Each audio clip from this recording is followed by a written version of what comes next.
Hi అండి, welcome to our channel. ఎవరైతే ఛానల్ని కొత్తగా చూస్తున్నారో ప్లీజ్ సబ్స్క్రైబ్. మీకు కావాల్సిన ఇంజనీరింగ్ కంటెంట్ అంతా కూడా రీచ్ అవుతుంది. Okay, so it is purely related to the electrical content. ఎవరైతే ఎలక్ట్రికల్ ఎగ్జామ్స్ అండ్ ఇంజనీరింగ్ చదువుతున్నారో it is very useful to them. So please share with your friends and family. ఇవాళ అయితే in the part of basic electricals ఇక్కడ మనం electrostatic and dynamic fields గురించి discuss చేద్దాం. Okay, ఇక్కడైతే మనం ఇన్వాల్వ్ అయి ఉన్న కీవర్డ్స్ అండ్ వాటి యొక్క టర్మ్స్ అండ్ డెఫినేషన్స్ గురించి డిస్కస్ చేద్దాం. అందులో ఫస్ట్గా will discuss about the electrostatic field. నార్మల్గా we have the electrical field, but what about the electrostatic field అని అంటే మనకి ఇక్కడ ఎలక్ట్రిక్ ఫీల్డ్ అనేది generated by or produced by the stationary electric charges. Okay, ఈ స్టాటిక్ ఎలక్ట్రిక్ ఛార్జ్ వల్లే మనకి field అనేది క్రియేట్ అవుతుంది. So that's why it give the naming convention as a electrostatic field. Okay, and coming to properties, origin వచ్చేసి static point charges and field lines అనేవి positive నుంచి నెగిటివ్కి pass అవుతాయి. And electrostatic ఫీల్డ్లో it is the first law what we used. ఓకేనా, ఇక్కడ మనకు ఎంసీక్యూస్కి వచ్చేసరికి they are not going to ask the purely definition, just they are asking about the relationship between the terms.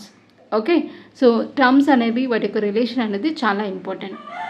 Okay, and in Coulomb's law they are asking about it states that the force is directly proportional to the product of two charges and it is inversely proportional to the distance between the two charges, means r square. Okay, the formula అనేది చాలా important and also the relation అనేది చాలా important. ఓకేనా, just Q1 Q2 కాకుండా just read it as a there terms. ఓకేనా, so electric charges and radius. And coming to electric field, మామూలుగా we have the electric field. దీనివల్ల మనకు there is nothing about to discuss about the electric field. మనకు తెలుసు నార్మల్గా electric charge వల్ల మనకి electric field అనేది ప్రొడ్యూస్ అవుతుంది. But here the relationship is very important. Here the electric field is inversely proportional to the electric charges and directly proportional to the force. Okay, ఈ relation గురించి ఈ టర్మ్ని ఇక్కడ introduce చేయడం అనేది జరిగింది.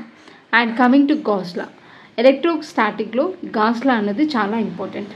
ఓకే, మీకు డౌట్ రా ఉండొచ్చు, ఎందుకు ఇంత సింపుల్గా ఓన్లీ డెఫినేషన్ అండ్ ఫార్ములా ఒక్కటే చెప్తున్నారు అని అంటే, here we're not going to write any theoretical exam, just we need to concentrate on the MCQs. కాబట్టి మనకు డెఫినేషన్ వాటి యొక్క రిలేషన్ అనేది తెలిస్తే చాలు.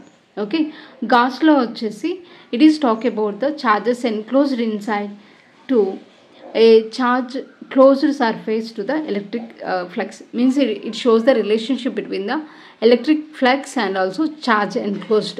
Okay, so this is the formula. Pi is equals to integral of surface E dot into ds. It is the integration. It is very important, the charge enclosed term. Okay, and coming to electrodynamic, ఇక్కడ మనము electrostatic దగ్గర అయితే it creates the field by using the static electro charges. ఇక్కడికి వచ్చేసరికి moving electric charges. ఓకేనా, so ఈ field అంతా కూడా it is described by the Maxwell equations. ఆ ఈక్వేషన్స్ ఏంటి, ఆ లాస్ ఏంటి చూద్దాం. ఓకేనా, సో రిమెంబర్ అక్కడ స్టాటిక్, ఇక్కడ డైనమిక్. ఫస్ట్ వన్ వచ్చేసి will discuss about Ampere's law. Ampere's law statement ఏంటి మరి అని అంటే, the line integral of magnetic field around any closed loop is equals to the permeability times of total current enclosed by the loop. Remember, first magnetic field it is related to the closed loop. Okay, and current which is related to the enclosed loop. Okay, ఈ terms అనేవి చాలా important. Formula వచ్చేసి line integral of B dot DL is equals to permeability into current enclosed. ఎక్కడ use చేస్తాము అని అంటే సాలినాయిడ్స్ and టెరాయిడ్స్, మ్యాగ్నెటోస్టాటిక్స్. Okay, మనకు సింపుల్గా చెప్పాలి అంటే ఎక్కడైతే కండక్టర్స్ మ్యాగ్నెటిక్ ఫీల్డ్ అనేది వాటి యొక్క అరౌండ్లో ఉన్నప్పుడు అక్కడ మనం ఈ ఆంపియర్స్ లా అనేది యూజ్ చేస్తున్నాం. Okay, next will discuss about the Faraday's law of electromagnetic induction. Okay, ఇక్కడ ఈఎంఎఫ్ అనేది అవర్ మెయిన్ ప్రయారిటీ. ఈఎంఎఫ్ అనేది ఎలా ప్రొడ్యూస్ అవుతుంది అని అంటే due to change in magnetic field in a closed loop. Okay, ఈ చేంజ్ ఇన్ మ్యాగ్నెటిక్ ఫీల్డ్ అనేది ఈఎంఎఫ్ని produce చేస్తుంది. It is very important term. Okay, change in magnetic field in a closed loop. ఇక్కడ formula చూసినట్లయితే dB represents the change in magnetic field.